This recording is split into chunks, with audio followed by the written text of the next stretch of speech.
돈이 되는 집, 그리고 내가 그 집에서 더 잘 돼서 돈을 더 많이 벌 수 있는 그런 집이 있다면은, 그리고 그런 집을 찾는 기준이 있다면은 우리가 당연히 공부를 해 나가야겠죠. 그런 기준점을 이 영상을 통해서 말씀을 드리고자 합니다.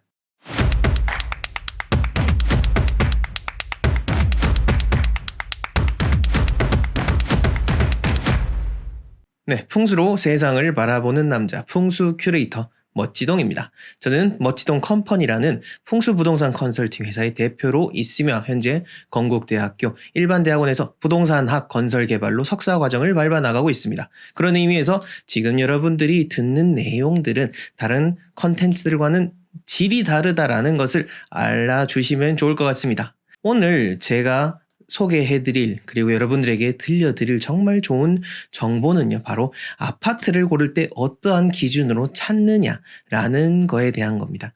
단순히 제가 아파트 풍수지리 강의를 하고 있다고 해서 말씀드린 게 아니고요. 특별히 또 다른 책을 같이 인용을 해서 여러분들에게 들려드리려고 합니다. 우선 말씀을 드리기에 앞서서 지금 이 영상은 어떤 다른 광고가 있는 게 아니고요. 제가 직접 읽어보고 진짜 좋았던 책이기 때문에 말씀을 드립니다. 오늘 말씀드릴 책은 바로 이 우리 아파트 딱 100채만 보러 가자라는 제목의 책입니다. 네, 제목만 봐도 뭔가 되게 부자가 될 수 있을 것 같죠? 아파트 100채만 보면은. 이 책이 지금 2022년도에 나왔고요. 저 같은 경우에는 책을, 특히나 부동산 투자와 관련된 책을 볼 때는 그 책이 언제 나왔는지, 책이 담고 있는 내용이, 특히나 부동산 같은 경우에는 원체 시장이 급격하게 빠르게 변화하고 있기 때문에 그 책이 언제 나왔는지를 유심히 보는 편인데, 여기 2022년에 나왔고요. 그리고 실질적으로 저자분께서 아파트 100채 혹은 더 보셨겠죠. 그렇게 열심히 아파트를 보면서 생긴 기준들에 대해서 말씀을 하고 있습니다. 여기 지금 소개해 보면은 6번의 아파트 투자로 70억대 자산을 만들었다라고 하면서 지금 현재는 직장을 다니고 있지만은 모은 돈으로 이제 10년 일정으로 해서 세계 여행을 떠날 준비를 하고 있다고 하는 만 38세의 부부가 동시에 사표를 던졌다고 하네요. 네, 대단하죠? 네, 대단한데 우리도 될 수 있습니다. 이제 알았으니까 실천만 하면 되는 거죠. 그리고 그 실천의 기준, 지금 바로 제가 PPT로 잘 정리를 했으니까 말씀을 드리도록 하겠습니다. 네, 여러분들이 이 책을 보실 때 유념하셔야 될 거는, 우리가 아파트 투자적인 측면에서 봤을 때 내부 요인, 그러니까 아파트 안에, 단지 안에서 고려해야 될 것들, 그리고 단지 밖에서 고려해야 될 그 외부 요인들에 대해서 아주 잘 정리를 해 주셨습니다. 저도 아파트 지금 풍수 강의를 현재 2기 진행하고 있고요. 또 관심 있으신 분들은 아래 하단 고정 댓글에 링크 참고해 주시면 되겠습니다. 제가 다루고 있는 그 내용도 아파트 투자와 명당이 다른 내용이 아니다. 그러니까 명당의 아파트가 투자로 의미가 있는 건데, 우선 그분께서 밝히신 내부 요인을 보면은 경사도, 아파트 지형의 경사도를 봐야 되는 겁니다. 경사가 가파르면은 당연히 좋지 않겠죠. 사람이 좋지 않다는 거, 그러면은 사람이 모이지 않는다는 거, 그러면은 당연히 관심이 없기 때문에 집값이 떨어진다라는 겁니다. 그리고 층, 향, 뷰, 타입 등을 고려해서 우리가 아파트를, 매물을 바라봐야 되는 거고요. 내가 보는 그 아파트의 세대 수도 상당히 중요하죠. 나홀로 단독 아파트일 경우에는 그 매매가가 처질 수가 없을 확률이 높은 거죠. 그리고 단지가 고급화되어 있는지, 특히 요즘 사람들 그런 고급화된 거에 대해서 돈을 아끼지 않는 편이죠. 시대가 변하다 보니까 내 마음만 흡족하다면은 조금 더 비싸더라도 고급스러운 것을 취하는 것이 요즘의 형태인 거고, 그것은 주거에도 동일하게 반영이 되는 겁니다. 그리고 단지 평형대가 어떻게 구성이 되어 있는지도 중요하죠. 단독 평형으로 되어 있거나 아니면 20평부터 50평까지 다양하게 되어 있거나, 그리고 내가 보려는 특수한 그 매물이 몇 평인지, 만약에 대형 평수라고 하면은 그 지역에 따라서, 그 사람들의 수요에 따라서 그걸 사야 될지 말아야 될지를 고민을 해야 되니까요.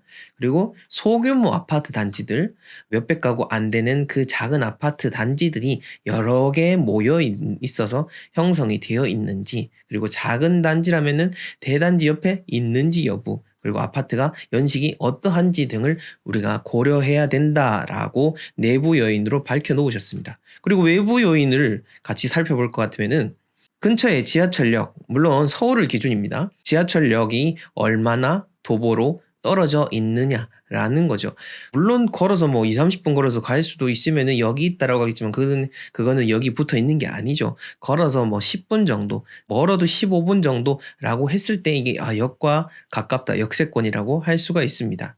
그리고 내가 살고 있는 지역 주변의 인프라, 각종 대형 마트부터 해가지고요, 영화관, 문화시설, 뭐 그 외 기타 등등 해가지고 내가 생활의 편의를 누릴 수 있는 그 주변 인프라가 잘 되어 있는지도 봐야 되고요.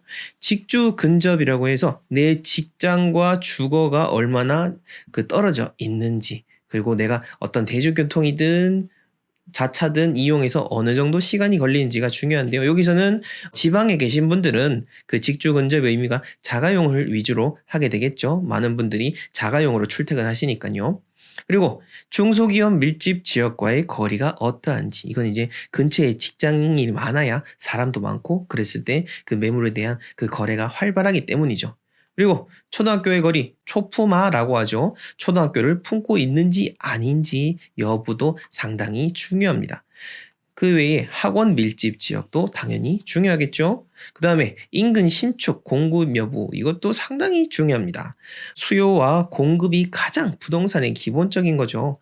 공급되는 게 많다라고 한다면은 일시적으로 집값이 살짝 떨어지고 또 같이 또 올라가고 그런 현상이 있는데 그 점을 잘 참고하셔야 되고, 서울 분들은 특히나 아무리 멀다고 하더라도 지하철이 잘 되어 있어가지고 뭐 지하철로 30분, 40분 만에 갈 수 있는 강남 거리다라고 한다면은 그 강남이 주는 메리트, 직장도 그렇고 문화적인 것도 다른 인프라도 그렇고 많은 게 있는 거죠. 이런 내부 요인, 외부 요인을 아파트 100채를 넘게 보면서 저자분께서는 정리를 해 주셨고, 이렇게 정리한 부분과 그리고 제가 풍수적으로 생각하는 부분과 거의 동일하고 유사하다고 보시면 되겠습니다. 그 다음으로 우리가 아파트 투자를 할 때 고려해야 될 것, 바로 아파트 입지에 대한 공부는 내가 살고 있는 집 주변부터 돌아보면 된다라고 하는 겁니다. 저 이걸 보면서 너무 신기했던 게, 저도 강의에서 이렇게 말씀을 드리거든요. 멀리 보지 말고 내가 살고 있는 집부터 돌아보는 게 가장 우선이다라고 하는 게, 그게 진짜 내가 잘 살 수 있는 집, 실질적으로 돈을 벌 수 있는 집, 그런 집을 찾을 수가 있는 겁니다. 그렇게 해서 우리가 이렇게 좋은 집을 찾으려고 하는 거, 그리고 제가 여러분들에게 좋은 집을 찾아야 된다라고 하는 가장 큰 이유, 제가 정말 강조해서 말씀드리는 이유는 바로 인생의 시행착오를 줄여나가기 위해서 우리는 좋은 집을 골라야 한다는 겁니다. 나쁜 집에 가게 됐을 때 여러 가지 부동산적인 문제도 그렇지만은 그 집에 들어감으로 해서 많은 가정 불화들, 직장에서의 문제, 사업의 문제, 건강의 문제 등이 일어날 수 있기 때문에, 그래서 좋은 집을 조금이라도 내가 스스로 공부할 수 있거나 혹은 어떤 전문가에게 맡긴다더라도 그 전문가가 제대로 됐는지 아닌지를 알 수 있는 그 기준점을 제시해 드리기 위해서 제가 계속해서 제 영상을 통해서 말씀을 드리고 더 심화해서 강의까지 하고 있는 겁니다. 저는 늘 그렇듯 모든 영상에서 말씀드렸듯이 제 영상을 보시는 분들, 그리고 제 말씀을 귀담아 들으시는 분들, 그래서 자연의 이치를 조금이나마 체감을 하시는 분들은 잘 되셨으면 좋겠습니다. 잘 사셨으면 좋겠고 꼭 부자가 되셨으면 좋겠습니다. 아파트 풍수지리 2기 강의 홈페이지에서 신청받고 있으니까요. 하단 고정 댓글 확인해 주시고 6월 23일에 제가 용산 아이파크에서 1시간 동안 오프라인으로 특강을 진행합니다. 서울에 계신 분들, 아니면 여건이 되신 분들은 6월 23일에 저와 함께 만날 시간을 가져보셨으면 합니다. 지금까지 이 영상 시청해 주셔서 감사합니다.